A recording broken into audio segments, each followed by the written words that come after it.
Welcome to Kane Touch This. I'm making this video entirely on my phone, so sorry if it's a bit rough and ready. If you're familiar with the original Clerks and its sequel, then watch the trailer for the third movie and come back here. It's also worth watching my last video for context. If you've already seen the trailer, let's go. Remember Clerks? Remember how we did it in the 90s, son? Remember Kevin Smith had that heart attack? Remember in Clerks 2 when Elias said Mr. Dante? Remember when Randall had that conversation about independent contractors on the Death Star? Remember the hockey game on the Quickstop roof? Remember how Dante wasn't even supposed to be here today? Remember how that original ending had Dante being shot? Remember how Jay and Silent Bob Reboot was a bunch of meta jokes and winks to the audience? This doesn't look like Clerks 3 to me. This looks like Clerks Reboot. So Clerks 3 is probably going to suck. Let me explain. The making of documentary for Clerks 2, which is well worth watching if you haven't, specifically went out of its way to avoid this sort of cheap member-berry remember this humour. I don't think that was the goal for this movie. Sure, Clerks 2 had references to Clerks with the "I assure you we're reopen" sign, Randall saying "you're not even supposed to be here today," and a reference to the day of Judy Dwyer's funeral, but those were sparing and made sense within the confines of the story. The other films predominantly take place over the course of a day, with Clerks 2 deviating slightly with a prologue and epilogue sequence, but this looks like it's going to mess with that formula too. Reusing the structure of the other films would make sense to me, but rehashing elements of them doesn't, if that makes sense. I love the other movies, and I know Kevin Smith isn't known for his filmmaking proficiency, but this looks more like a Yoga Hosers sequel. It's terribly shot, even for Smith. It looks like an episode of Saved by the Bell, but with half the budget. Why do they have Jeff Anderson wear a terrible looking wig attached to the back of his head? Would the audience dip out if he suddenly didn't have his hair longer at the back? Looks like he has a toupee that's slipping off. Why is Elias suddenly a goth midway through the trailer? Isn't he a middle-aged man? Well, welcome back, Trevor Furman. Did you see Jay and Silent Bob had that gigantic spliff? Isn't weed hilarious? These two had a very minor role in the original, slightly larger role in the sequel. Hopefully they're not in this too much, but they probably will be. That part where Randall talks about Jay and Silent Bob's place in the View Askew universe was cringy as hell.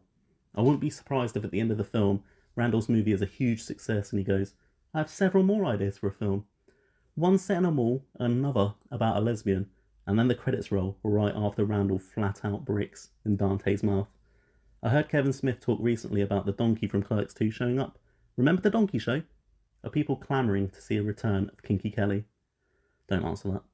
All of this is without talking about the concept of the movie. Randall making a movie at the Quickstop, complete with scenes taken wholesale from the first movie. They even have the characters wearing the same outfits they wore in Clerks. They're literally rehashing outfits. Marilyn Gigliotti is in the movie too. I bet she's sucked 37 more dicks and brings lasagna. So what we're looking at is a bunch of rehashed scenes filmed like 30 years later, with a bunch of references to the previous films peppered in with asinine cameos. Ben Affleck I understand, but Sarah Michelle Gellar, Fred Armisen, and Justin Long, I just don't care. Hey, you recognise these people? That's funny, right? It's nice to see Rosario Dawson is still there as Dante's wife Becky. I assume Dante would have fucked that up, or Rosario would have had better things to do. So far, I see absolutely nothing new. I feel like I've already seen this movie. Jeff Anderson always steals a show, but this time, he is the show. I just hope he can carry the movie. And Brian O'Halloran, he seems to be taking a back seat here, and that could also be a problem. It doesn't feel right to see Dante with his life together. It makes more sense to me if it was Dante who had the heart attack. There doesn't appear to be any conflict in the movie. Randall, he probably has his heart attack in the first 5 minutes, and the rest of the film will just be a bunch of hijinks while making Randall's flick. Zack and Miri was already about making a movie at your place of work, but at least that had the twist of it being a porno. I wanted a Clerks 3 for a long time, but that's just not the case anymore, especially if this is the result. I'll watch it, there's no doubt about that, and it's not going to ruin the other two for me, even though I'm sure it will try to. If this has a screening in the UK with the cast, I'll even attend that. I'm too much of a Clerks fan for my own good. There is always a chance that it's going to be enjoyable, so at least there's that. There's something to be said for Smith still doing what he loves. That's like making his movies for his fans, with his friends, and I do genuinely admire him for that. I've never seen anything that paints him as anything but a great guy, but that doesn't mean I'm not allowed to dislike what he creates. I know Smith fans will be all in for this and are going to love it regardless, and I'm happy for them. I just don't think it will be for me. I guess I'm the one that's too old for this shift.